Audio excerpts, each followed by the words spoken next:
नमस्कार, आपलं स्वागत आहे प्रणालीज किचनमध्ये. तर आज आपण बनवतोय मँगो मिल्कशेक. तर बघूया त्यासाठी काय साहित्य लागतंय. मँगो मिल्कशेक बनवण्यासाठी 2 आंबे, साखर, काजू बदाम, अर्धा लिटर दूध. आता आपल्याला आंबा कापून घ्यायचा आहे. असे असे तुकडे करून घ्यायचे. मग यातला गर काढायचा आपल्याला. आता आपल्याला ह्या आंब्याचं गर मिक्सरच्या भांड्यात काढून घ्यायचं आहे. असा चमच्याने. थोडीशी साखर.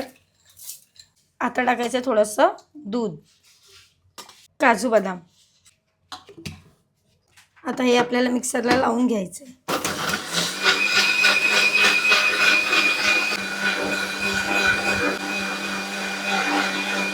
तर आता आपण चेक करूया, मिल्कशेक रेडी झालं आहे.